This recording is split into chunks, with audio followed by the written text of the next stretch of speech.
que é um caso absolutamente avassalador, porque hoje o Lewandowski ele foi anunciado como ministro da Justiça do Lula, e a gente vai falar em detalhes sobre isso, mas antes disso estava cotado para o cargo dele o tal do jornalista Ricardo Capelli, e sim, eu estou dizendo jornalista, e ele foi indicado pelo Flávio Dino para ser interventor do Distrito Federal depois do 8 de janeiro.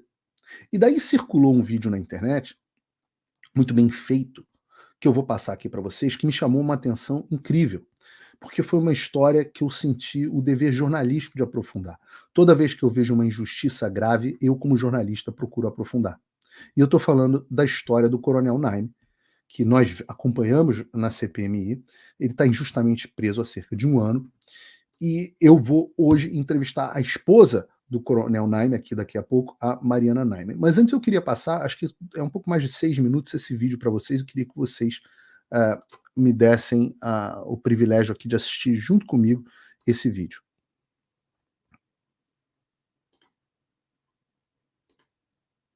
O presidente Lula perguntou, mas ele é policial? Aí o ministro falou, não. Mas ele é especialista em segurança pública? Aí o ministro falou, não. Ele é o quê? Aí o ministro falou, jornalista. Aí o presidente falou, jornalista? Ele falou, jornalista. No relatório do senhor Ricardo Capelli, ele afirma... Pausa. Eu quero voltar. Qual é o único caso onde você nomeia um jornalista no lugar de alguém especialista em segurança pública? Eu vou responder. O que um jornalista faz? Ele relata histórias. Ele conta histórias. Então, a única razão para você nomear um jornalista para uma função de segurança pública é quando a construção de uma história ou de uma narrativa for mais importante do que a efetiva segurança pública. Então, vamos voltar. Vi com os próprios olhos o oficial tentando retardar a linha de contenção da PMDF quando as sedes dos 3 poderes já estavam desocupadas. A impressão que me dava é que ele não queria que a linha andasse. Ela estava andando muito lentamente. Foi uma guerra para eu conseguir fazê-la andar. O que o senhor tem a falar sobre isso? Deputado, é uma coisa complicada. A pessoa tem impressão de coisa que ela não sabe, né?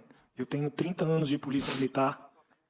A minha história na polícia militar se confunde com um batalhão de choque, né? Tive a oportunidade de ser subcomandante daquela unidade 2 vezes. Operei em entradas em presídio, operei em entradas em delegacia, operei em entradas de desobstrução de via, esplanada eu perco a conta das vezes que eu operei, e infelizmente existe condições técnicas, né, que quem é leigo à segurança pública tem impressões, né, erradas.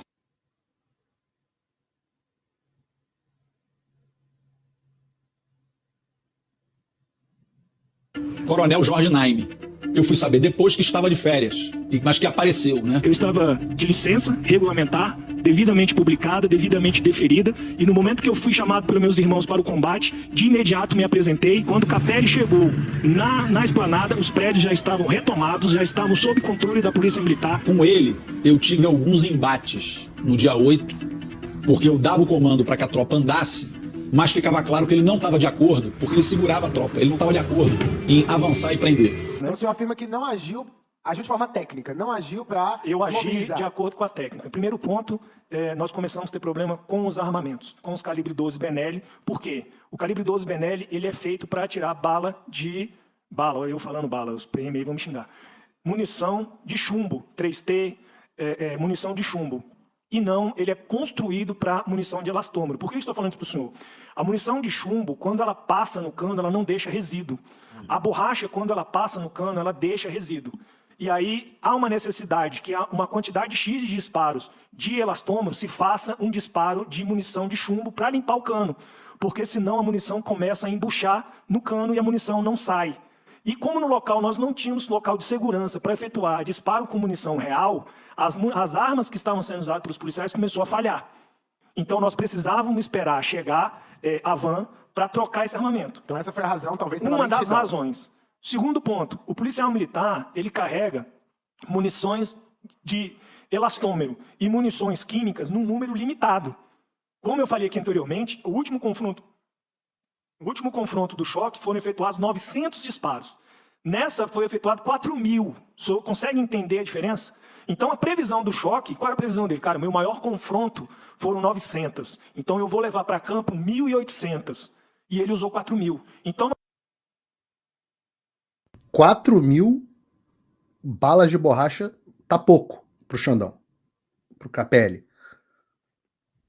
nós tínhamos que deslocar viaturas no setor policial para pegar munição e retornar para a esplanada para reabastecer os bornais dos policiais. E nesse tempo, eu tinha que ter a inteligência de quê? De não acabar a munição não letal, porque se houvesse um ataque direto e os policiais não tivessem munição letal, a gente ia usar letal. O foco nessa manhã está na frente do QG do Exército, porque a polícia e o Exército estão fazendo agora a desocupação do local. Primeiro foi entrar com a PM no setor militar urbano, o Exército não deixou no dia 9. Depois que começou a Reparem, de fato o Exército não deixou no dia 9. desmontar, que eles me autorizaram a entrar com a PM. Tava eu, Rui e Múcio. Aí eu já desci do carro enlouquecido, pra dentro dele. Falei, Nádio, cadê os ônibus? Ele falou, estão chegando. É que eles vêm com escolta, vêm mais devagar. Eu falei, não é possível. Os ônibus saíram muito mais tempo antes de mim, vim de carro e eu não vi ônibus nenhum. Cadê os ônibus, né? Aí ele falou, eles não cabem aqui na superintendência da Polícia Federal. Aí eu botei o dedo na cara dele. Eu falei, essa decisão não é tua. Nossa, botou dedo na cara, ó. Que macho, hein? Ó, que machão. Será que botaria o dedo na cara de um PM se não tivesse o Dino atrás abraçando gostoso? Manda os ônibus entrarem aqui agora. Agora! Cadê os ônibus, Nai? Aí ele falou, eu mandei parar. Eu quase fui às vias de fato com o Nai, na porta da superintendência da PF. O senhor teve algum tipo de divergência de comando ou com o senhor Ricardo Capelli ou com o Coronel Fábio? Nenhum momento. Eu nunca tive divergência de comando com o Coronel Fábio, em nenhuma situação e nem nesse dia. E com o doutor Ricardo Capelli, a minha única... Que era o seu superior naquele contexto, né? A minha única divergência com ele foi no dia posterior, né? Porque eu cheguei na Polícia Federal com 40 ônibus encaminhando lá para a Polícia Federal, né? E a Polícia Federal foi meio que pega de surpresa com aqueles ônibus para lá. Não existia local na superintendência da Polícia Federal para que aqueles 40 ônibus fossem instalados. Eu estava preocupado porque as pessoas saíram do acampamento dizendo que seriam triadas e depois liberadas, né? E aí, quando aquelas pessoas chegassem na Polícia Federal, eu tinha medo de acontecer uma rebelião dentro daqueles 40 ônibus, né, dentro da Polícia Federal, tanto que eu fiquei com o doutor Cajado e mais 2 delegados da Polícia Federal rodando dentro, enquanto o comboio deslocava, rodando dentro da superintendência da Polícia Federal. Para onde que colocaria, não tinha local, queriam deixar eles dentro do ônibus, isso ia ser um problema, isso ia dar um confronto. E aí me chegou a informação que eles iriam para Papuda direto. E aí eu liguei para o Coronel Klepter, né? Falei, Klepter, recebi uma informação aqui que vai para Papuda, velho. E aí, o que eu faço? O Coronel Klepter falou, Naime, eu vou falar com o interventor e te dou um retorno. Eu falei, tá bom, então eu vou pedir para o Coronel Edivan, que está comandando a escolta, vir na velocidade da via. Foi uma negociação ali de qual seria o vir na velocidade da via para decidir, porque se tiver que desviar para Papuda, vai ser outro caminho. Tudo bem. Isso mostra a esculhambação que foi no dia, como é que foi tudo muito improvisado, e o sujeito aí está tentando fazer, o Coronel Naime está tentando fazer o melhor possível dentro da loucura imposta pelo interventor jornalista do Distrito Federal. Vamos lá. Eu desliguei o telefone, liguei pro Coronel Edivan e falei, Edivan, tá uma divergência para onde você vai, cara. Então, vem na velocidade da via, não vem cortando o sinal, se eu tiver alguma coisa eu te informo para você já mudar de rota. Nisso, o Capelli chegou lá na Papuda. Na superintendência da Polícia Federal. Né? E aí ele já chegou gritando, perguntando por que os 40 ônibus não tinham chegado. E aí eu estranhei, porque eu tinha avisado o problema, e aí eu fui falar com ele, eu falei, doutor, o problema é que aqui tá indefinido para onde que vai. E a gente não sabe se vem para cá ou se vai para Papuda. E eu pedi para o Coronel Edivan vir mais devagar para decidir, para não ter que mudar a rota. E aí ele já começou a gritar comigo na frente da tropa, total desrespeito ao meu posto de coronel, né? Começou a gritar comigo. Síndrome da pequena autoridade. Você dá uma pequena autoridade para um homem que normalmente tem uma alma pequena, ele começa a se achar o fodão, dedo na cara, ele é machão, com aquela porcaria daquele chassi de grilo dele, achando que ia dar porrada, quase foi às vias de fato, porra nenhuma de via de fato. Comigo na frente da tropa, dizer que eu não tinha autoridade para aquele tipo de decisão, que não era para eu ter feito aquilo, que ele estava decidindo com o diretor-geral da Polícia Federal. Esse foi o contexto da divergência de vocês. E tanto eu digo para o senhor que quando os ônibus chegaram na Polícia Federal, o Coronel Edivan com a escolta foi barrado pelos vigilantes da entrada da Polícia Federal. Ele foi barrado. O vigilante, não tem informação desses ônibus aqui não. Ele foi barrado. O vigilante, não tem informação desses ônibus aqui, não. Ele foi barrado. O vigilante, não tem informação desses ônibus aqui, não. Deixa eu interromper o seu vídeo só um pouquinho, mas é porque em dezembro fez 1 ano que as minhas redes sociais foram bloqueadas no Brasil, que todas as minhas contas bancárias foram congeladas, que meu passaporte foi cancelado e que uma multa foi imposta a mim por cada vez que eu falar. E tudo por ordem do Alexandre. Mas até hoje eu não recebi nenhum tipo de comunicação e nem sei do que eu sou acusado. Mas você pode acessar o meu conteúdo através da minha rede do Locals, que é uma rede social gratuita e livre, americana. Lá você pode escolher, inclusive, se você quer me apoiar com uma pequena quantia por mês para garantir que eu continue fazendo jornalismo independente e você vai acabar tendo acesso a vários conteúdos exclusivos. Tem um cupom de desconto disponível aqui para você na descrição. E desde já eu te agradeço por dar voz a quem te dá voz. Bom, esse é o geral do vídeo, ele está em outros canais na internet, mas isso é o que acontece com quem se coloca tecnicamente contra esses loucos de Alexandre de Moraes, Flávio Dino e Capelli.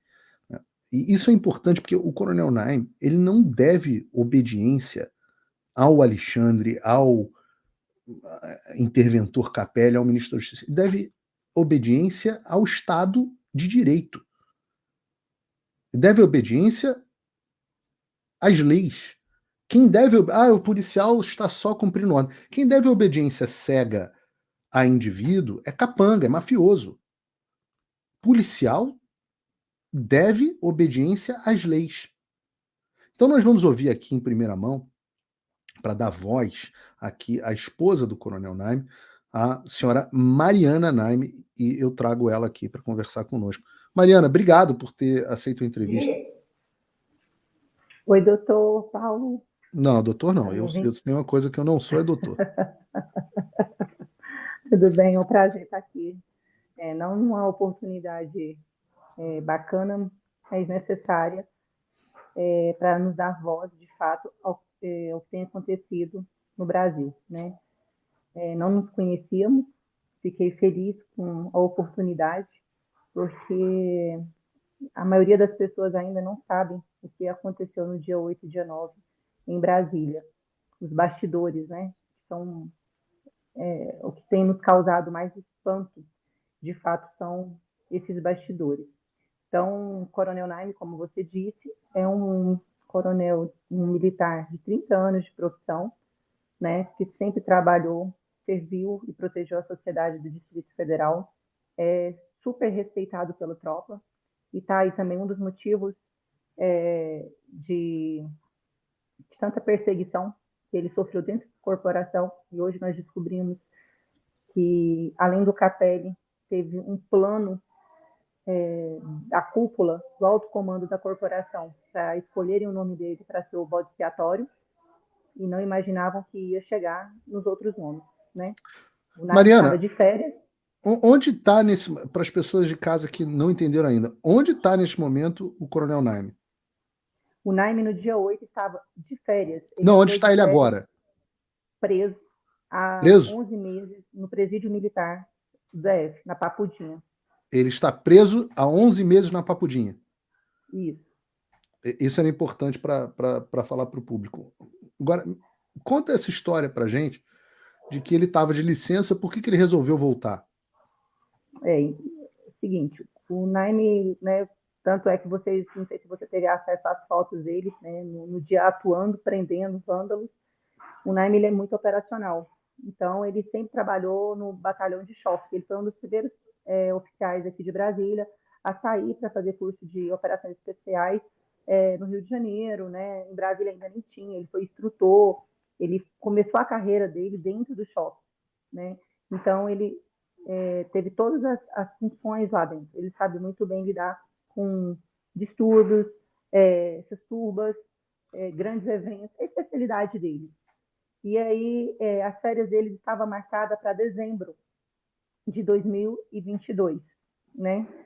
Só que o momento político do Brasil estava muito tensionado.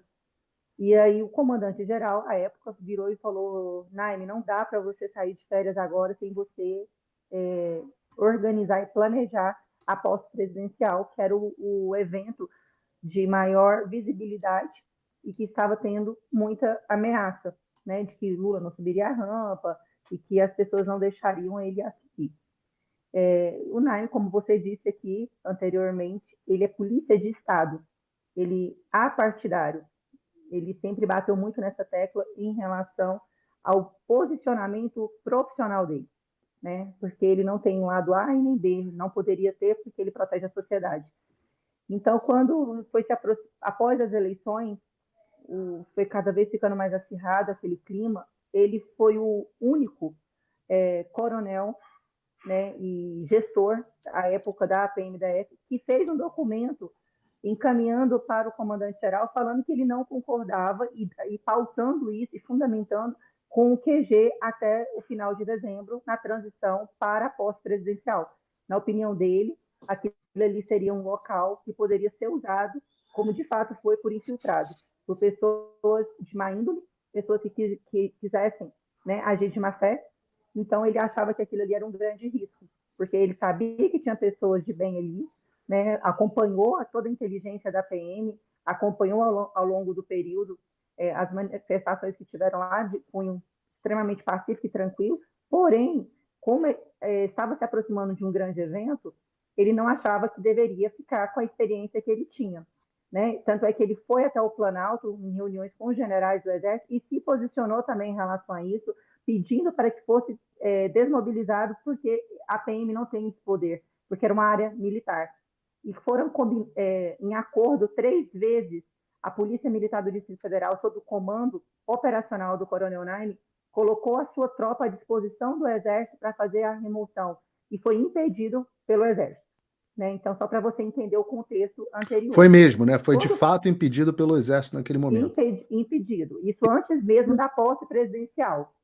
Né? Quando foi dia 1º, o acordo então, com o comando, com a cúpula da PM, vou assumir a posse presidencial, vai ficar sob o meu comando, o meu planejamento, mas eu preciso tirar um período de descanso, porque eu estou doente. O Naime já vinha com algumas comorbidades, hipertensão, diabetes, insuficiência renal graves, e a gente aqui em casa, né, a família, dando uma pressão nele, falando para ele que ele precisava tirar um tempo para ele, porque as pessoas são substituíveis no serviço, infelizmente. Se acontecesse algum mal com ele, ele seria substituído imediatamente. E para nós, familiares, não teria preço isso, né? Então, ele fez esse acordo, autorizaram ele, que após a posse presidencial, ele sairia de licença, ali nos primeiros 10 dias, e emendaria com as férias e retornaria dia 14 de fevereiro. O que eu estou te falando, Paulo, inclusive, está em documento oficial, né? Foi concedido a licença para ele e as férias em documento antes mesmo da manifestação do dia 8, tá? Essa documentação foi dada entrada no dia 3, ele se afastou da função de chefe operacional da PM no dia 3, foi publicado em diário oficial no dia 5, e ele estava em Brasília, né, em tratamento. A gente estava realizando vários exames e programando as nossas férias com ele.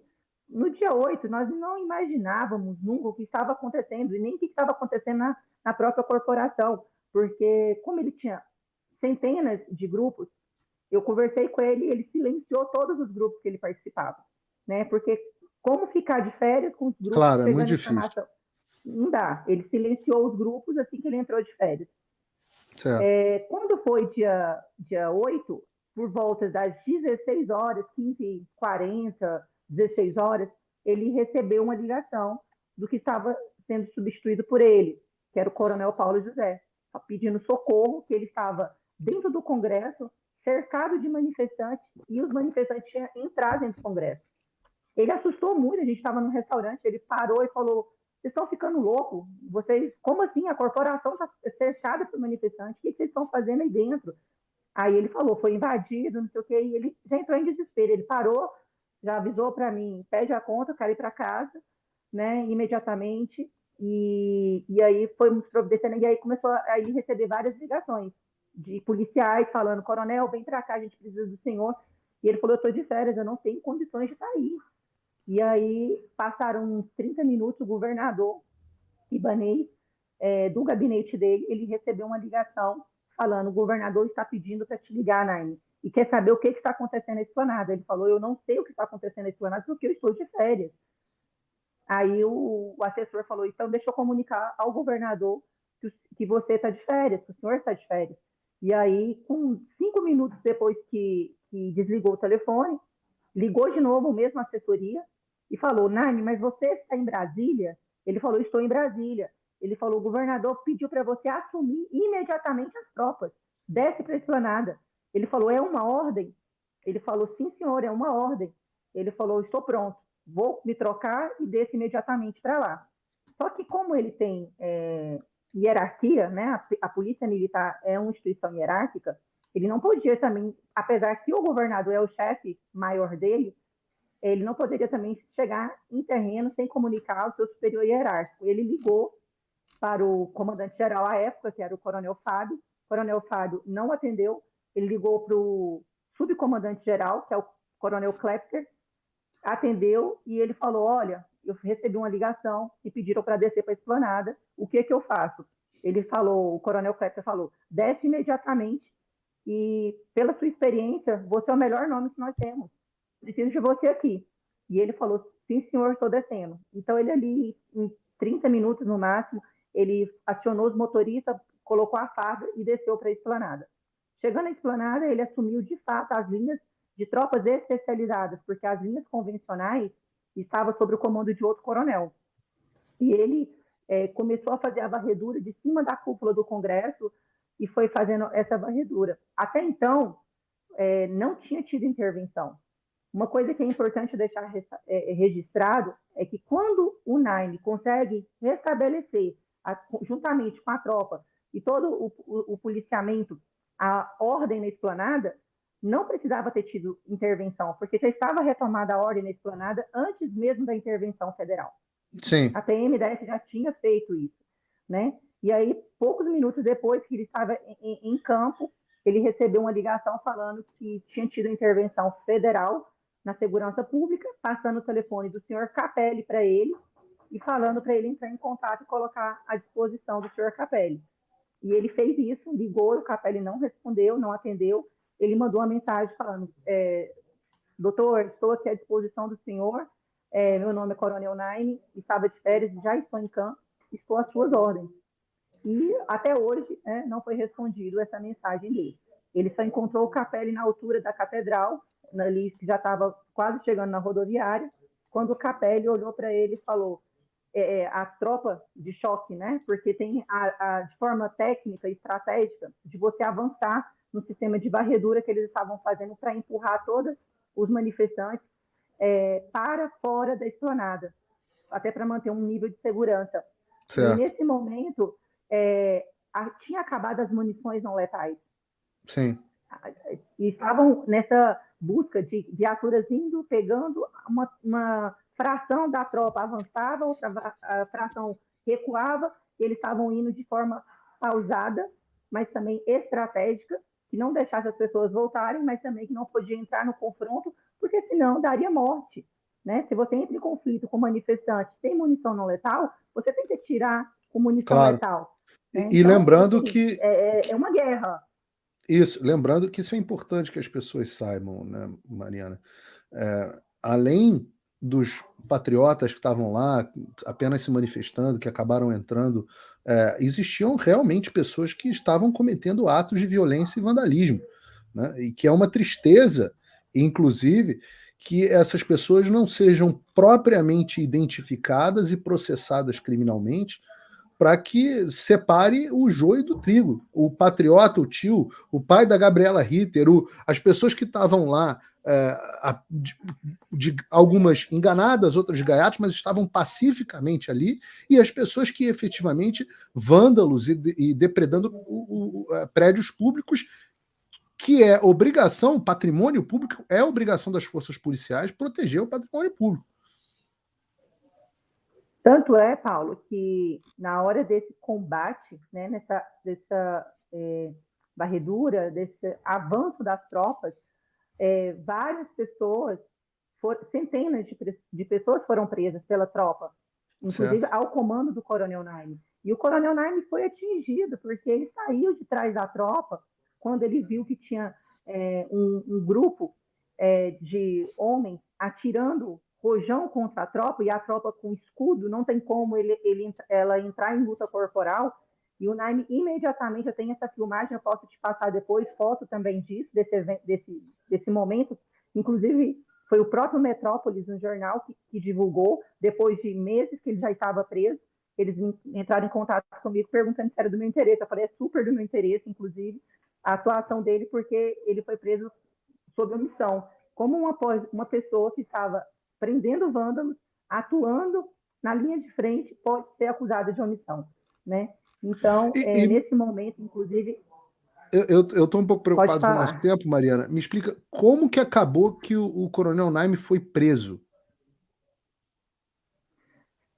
Então, terminou tudo isso, teve aquela questão que você apresentou agora no vídeo com o Capelli, de fato, ele entrou em alguns momentos ali em conflito com o Naime, mas assim, de forma... Eu quero acreditar, Paulo, eu sinceramente eu gostaria de acreditar que foi por uma total falta de conhecimento de causa, né? Porque ele pedia para avançar com a tropa especializada de uma forma que ele queria como se fosse correndo, que não é assim como o avanço de uma tropa especializada.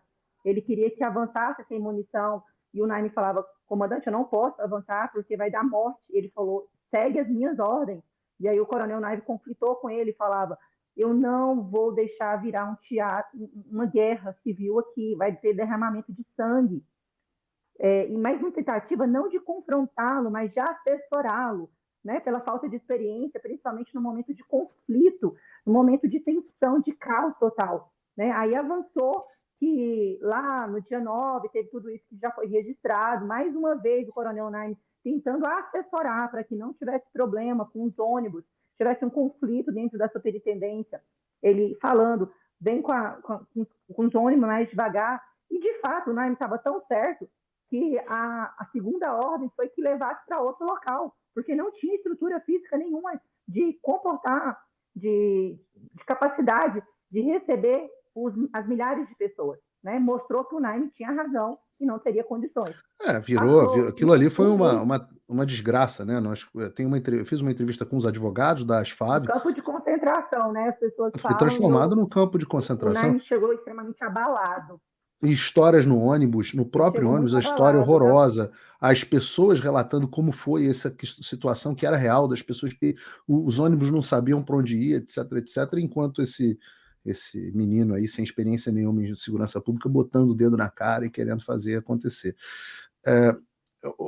Mas eu estou curioso como que estes acontecimentos se reverteram num mandado de prisão preventiva.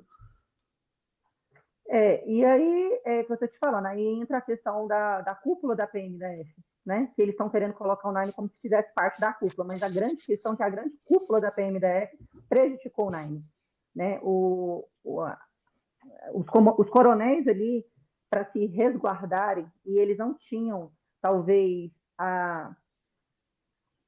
como que eu quero te dizer, a força do Naime, a autoridade, não é autoridade a palavra, mas a coragem, a ousadia do Naime de se posicionar tecnicamente, mesmo diante de um secretário de Estado, eles se acovardaram, alguns coronéis, e deixavam o cara dar ordem aleatória, sem nenhuma experiência, e cumpria. É o que você também falou. E o Naime foi aquele coronel que tentou assessorar de forma técnica para que não houvesse erro. Talvez ele tivesse... É só uma conjectura, mas talvez ele estivesse atrapalhando os planos de alguns. Porque para a narrativa deles, seria muito mais vantajoso... Eu me lembro que eu estava cobrindo o programa no ar, eu estava cobrindo os acontecimentos no ar na Jovem Pan, e eu falei para as pessoas, saiam daí antes que morra alguém. Porque no momento em que morrer alguém, eles vão ter sangue para dizer e justificar ainda mais as suas ações. Talvez o objetivo fosse justamente esse, um confronto mais violento com sangue, que justificaria ainda mais a narrativa deles de golpe, etc. Não sei, é uma conjectura justa de ser feita. Sim. E com essa situação toda, eles precisavam, né, quando deu aquele caos total, dia 9, né, voltaram para suas casas, precisava de um nome para ser culpado. Então, o Naime não sabia o que estava acontecendo, voltou para casa à disposição, né, da polícia militar, E imediatamente o Capelli mandou exonerá-lo. No outro dia, o coronel Fábio foi preso, né, que era o comandante-geral. E aí, 20 dias depois, nós soubemos que houve uma negociação, né, para que retirasse o coronel Fábio e colocasse o Naime como preso, porque ele era o culpado. E aí eu te pergunto, alguém que estava de férias, alguém que saiu de casa, que não participou de reunião, e o fato mais importante, Paulo, o Naime não estava em nenhum grupo de planejamento ou inteligência que dava informes sobre esse movimento do dia 8. Todos os outros estavam. O Naime não estava em nenhum grupo. Tanto é que a Polícia Federal concluiu a investigação do Naime pela ausência de responsabilidade total dele sobre o dia 8. Então, é a essa foi conclusão do relatório da Polícia Federal. Qual é a justificativa atual para a manutenção de uma prisão preventiva, porque ele não foi condenado por nada, a Polícia Federal disse que ele não tem responsabilidade nenhuma. Qual é a justificativa? Quase todo mundo já foi, pelo menos, colocado em liberdade com tornozeleira. Qual é a justificativa para a manutenção dessa prisão? A PGR fala que ele fazia parte da cúpula da PM. Nos telefones dos outros coronéis que estão presos também, tinha troca de mensagem com cunho político. Do Naime não tem nada, não tem nenhuma vez. Mas mesmo que houvesse, né? Mesmo que houvesse, não é proibido que o polícia troque mensagens políticas. Só para deixar claro para a população, porque há policiais que trocaram e militares que trocaram mensagens políticas, e você fazer isso no âmbito da sua vida privada não é crime nenhum. Não existe crime de opinião e crime de opinião política no Brasil. Só para deixar isso claro, não existe. Não existe. Minto, claro que existe, mas não existe no ordenamento legal jurídico brasileiro crime de opinião e crime de associação política. Só para deixar isso claro aqui. Mas, por favor, prossiga, Mariana. Então, hoje a manutenção dele é falar que ele pode interferir nas investigações, só que as investigações sobre ele já acabaram. As investigações são conduzidas e são conduzidas por outros órgãos, não é pela Polícia Militar do DF. O Xandão concentrou todas as investigações nele, na PF dele.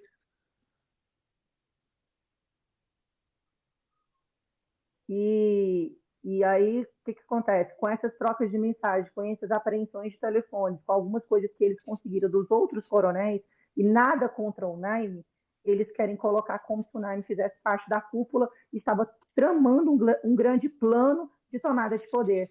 Agora, assim, é insustentável. Não, até a denúncia da PGR contra o Naime, ela não cita nominalmente. Tem uma frase, sim, que o Naime fala no dia posterior a terceira vez que ele mobilizou um efetivo de quase 600 homens para desocupar o QG, e aí os generais não autorizaram, e ele fala assim, deixa esses melancias para lá, deixa eles se virarem. Ele ficou muito indignado. Então, essa é a única frase que ele tem no telefone dele, que se tornou o motivo da prisão de quase 12 meses de um homem respeitado, honrado, leal, e que estamos pagando um preço altíssimo, né, com várias retaliações, podemos dizer assim. Até o bloqueio do salário dele foi desbloqueado essa semana, inclusive. Ficamos 5 meses com o salário dele bloqueado, os bens bloqueados, né? Uma situação extremamente sem justificativa, Paulo. Olha, a história Tem é muitos detalhes que eu poderia te contar, mas o tempo está acabando, né? E daria para te contar mais alguns detalhes, inclusive da CPI, do relatório, que foi apurado, que foi uma CPI séria que teve aqui no GDF e que comprova, contradiz o relatório que o Capelli fez, né? O Capelli desconhece, inclusive na entrevista dele, que existia um plano operacional da PM. Existia sim um plano operacional, foi cumprido o plano operacional, o que faltou foi a inteligência da Secretaria de Segurança Pública passar os informes para o planejamento. Meu Deus, que tristeza. Vocês têm filhos, Mariana? São 6 filhos no total, né? Ele já tinha sido casado anteriormente, tem alguns filhos de relacionamento anterior, e ao todo são 6 filhos. Nós temos só o mais velho, né, que é maior de idade, todos os outros 5 são menores de idade, né, que dependem economicamente dele, inclusive, com pensões alimentícias. E a gente está passando por isso. Tem o nosso filho, o Matheus, que ele tem problema de saúde, tem uma deficiência neurológica, né? Ele tem síndrome de Chiari, hidrocefalia, usa válvula intracraniana. Então, assim, é muito triste o que a gente está vivenciando. O que gerou um transtorno. Desculpa até perguntar, mas eu não sabia disso, mas é importante que as pessoas em casa tenham a dimensão humana do que está acontecendo. Eu digo isso, e hoje a gente vai acabar tendo que estourar todos os horários do programa, mas não tem problema, é necessário fazer isso. Eu digo isso porque tem muitas pessoas que entram no chat e comemoram, e pessoas... Aí o energúmeno que eu estava falando antes de você chegar, que festeja a ditadura no Brasil, e as pessoas acham tudo muito engraçado, e tudo, mas elas são pessoas que realmente perderam a alma. Elas esquecem o componente humano. Quando elas falam assim, isso aí, eu não sei qual é, eu, pelo visto, não era nem uma pessoa necessariamente com uma posição política mais pro Bolsonaro, ou menos pro Bolsonaro, mas mesmo que fosse, as pessoas olham e falam assim, essas pessoas têm que sofrer. E aí quando elas estão falando, essas pessoas têm que sofrer, elas precisam saber que elas estão tratando de famílias, de uma criança com necessidades especiais. Hidrocefalia não é moleza. É mais do que eu, como pai, conseguiria aguentar. E aí monstros vêm e bloqueiam o meio de sustento, como fizeram com Alan dos Santos e a TT, a filha dele, que também tem necessidades especiais. Monstros bloqueiam a forma dessas pessoas sobreviverem. É por isso que não dá para a gente desistir, viu, Mariana? Muito obrigado por ter vindo aqui ao ar. Que Deus te abençoe. Por favor, me dê notícias. Você tem o meu contato agora. Se você tiver alguma informação relevante, eu faço questão de compartilhar no meu Locals, nas minhas redes.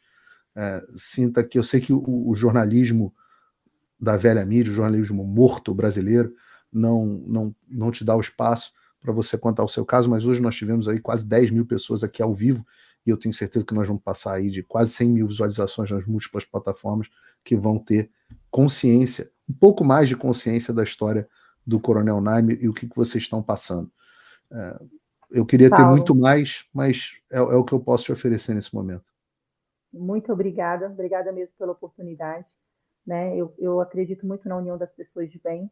Eu tenho sentido isso tem nos fortalecido, né? Ver as pessoas, essa rede de apoio que eu estou recebendo e que tem chegado até eles. Inclusive, a situação da saúde dele está bem debilitada. Mas muito obrigada pela oportunidade. Nós vamos falar, sim, em breve, se Deus quiser, para trazer boas notícias. Eu quero que você volte aqui ao programa para dar notícia ao público quando o Coronel Naime for solto. De repente, se ele não puder ainda dar entrevista, que você volte aqui ao programa. Obrigado. Deus abençoe você. Obrigada. Deus abençoe. Amém. Amém.